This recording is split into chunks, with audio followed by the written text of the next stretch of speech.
The 24-Karat Buddha and Other Fables, Stories of Self-Discovery by Maxine Harris.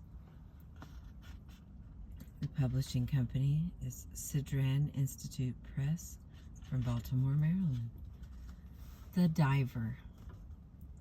When he was a very small boy, Kanga would spend hours watching the beautiful white and gray birds that dove from the highest cliffs down to the turquoise sea below in search of fish. With ease and no obvious effort, the birds would return to the cliffs, only to dive again and again, their bodies aimed straight down, piercing the water like the lance of the most powerful warrior.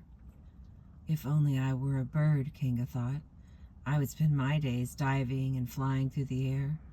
Why is it that boys can only run and hunt and swim, but we cannot soar and dive like the birds? Kanga watched the birds a while longer, and then he returned to his chores. He told his mother of his longing to learn to dive, but she merely tousled his hair, gave him a hug, and said, "My dreamy-eyed little boy, you have so much to learn as a boy and a man of our clan.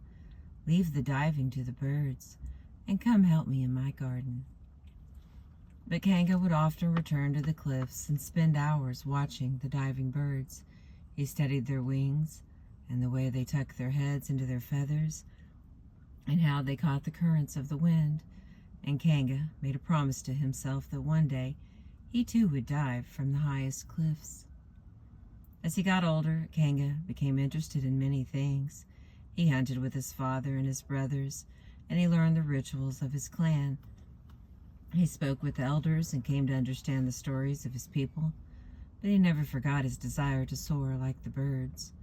When he reached the age of manhood, Kanga went to his father and told him of his desire to learn the art of diving. "My son," began his father, "you have learned well the ways of our clan, and you have been a loyal son to your mother and me. The men in our village are hunters and fishermen. They live on the land, and they take food from the sea. No one in our community has ever soared through the air. It is not our way." "I intend no disrespect to our people, Father, but I have always wanted to dive. You must have guessed that. I have secretly studied the birds since I was a small boy. I think I understand their ways. Please help me learn to dive," pleaded Kanga with such sincere desire and such purity of spirit that his father could not refuse his request. "Very well, my son.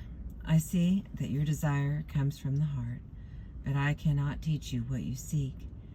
There is, however, a master who lives on the other side of the island, who has trained young men to dive like birds.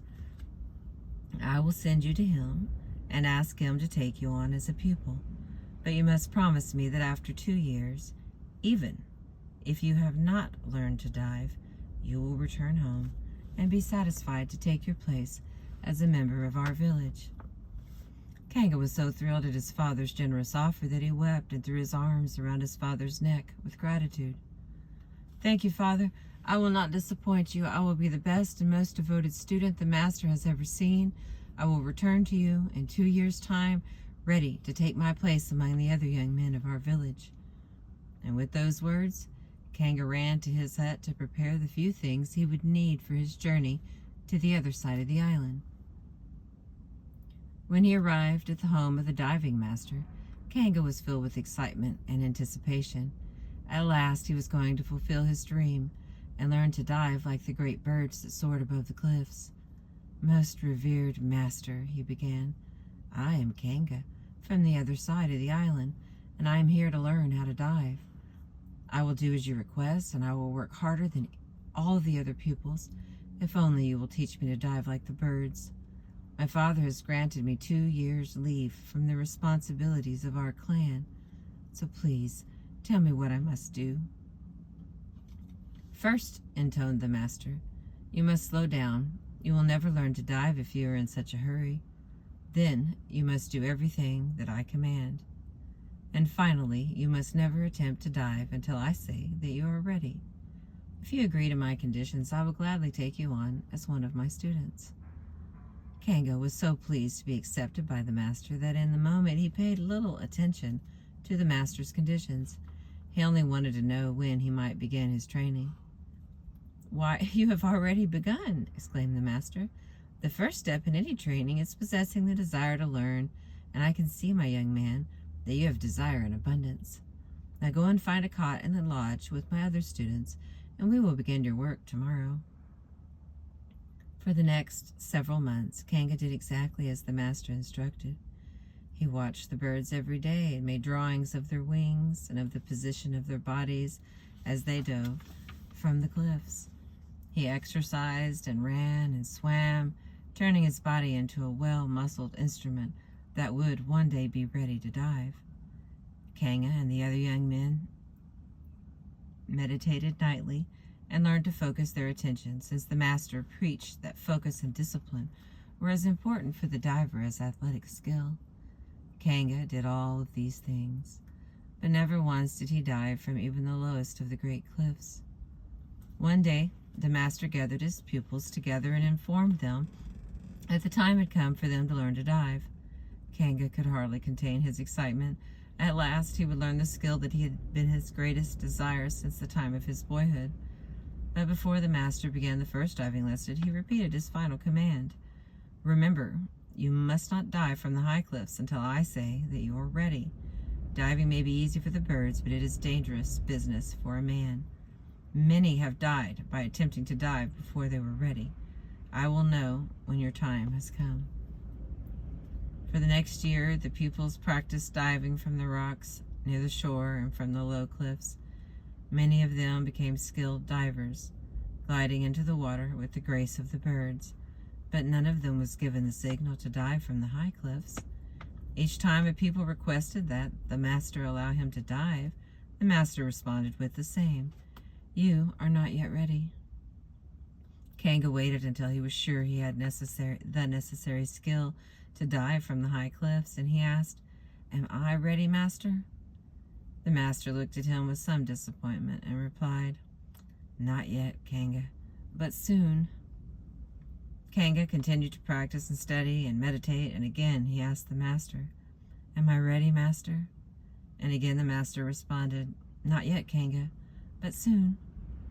As time went on, Kanga, like many of the other pupils, began to worry that the master would never give him permission to dive.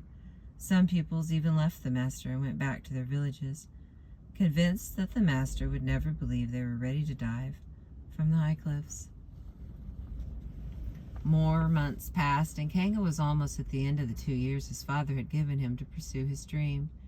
Kanga simply could not understand why the master withheld his consent. Kanga was clearly the best of the master's pupils.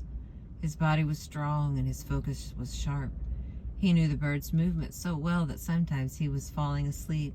He even believed himself to be a bird and not a young man at all. Still, he could not figure out why the master would not say that he was ready to dive. One day, Kanga decided that he could no longer wait for the master's permission. He had waited and obeyed for nearly 2 years. Now his time to return home was fast approaching.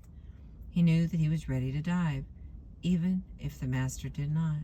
He rose early on the morning he had chosen for his dive and climbed with great determination to the top of the highest cliff. For almost an hour he stood completely still and focused on the water below. Then, with a forceful thrust, he leapt from the cliff, soaring upward for a brief moment. He swung his legs up over his head, tucked his chin into his chest, and pointed his body into the sea. Kanga hit the water with such force that he almost lost consciousness, but when he opened his eyes, he saw that he was swimming with the fish. Kanga had indeed successfully dived like the birds into the waiting waters. When he swam to the shore, Kanga was so overwhelmed with awe at what he had accomplished that he knelt down and gave thanks to the air and the sea for allowing him to return safely to the solid ground. Kanga could hardly wait to tell the master of his accomplishment. "Master, I could no longer wait for you to tell me that I was ready to dive. I ask your pardon, but I dove from the cliff earlier today." "Congratulations, my son. I've been waiting and waiting for you to be ready. I was beginning to wonder if you would ever realize that the time had come for you to dive." Kanga looked at the master with disbelief. But, he stammered, I thought I was waiting until you told me that I was ready to dive. Diving, began the master, like all of the really important actions in life, requires that you possess absolute confidence in yourself. I can teach you the skills you need to dive, but the belief in yourself is something you must take for yourself.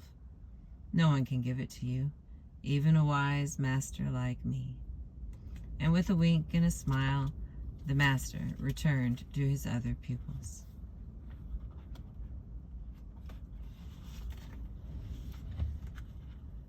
The diver. Each time we approach a challenge, we ask ourselves, am I up to the job? We want to know if we are capable of taking on a new responsibility, or if we are ready to push ourselves to the next level of accomplishment. Often we look to others, teachers, mentors, and friends to guide us in our decision-making, and frequently their counsel helps us to make the right choice. But sometimes there are decisions that cannot be guided by another. Part of being ready for a new challenge or a new relationship is having access to one's internal voice.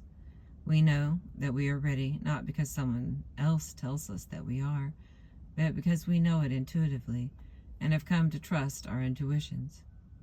There are times when needing someone to tell us that the time is right for a particular move means unequivocally that the time is not.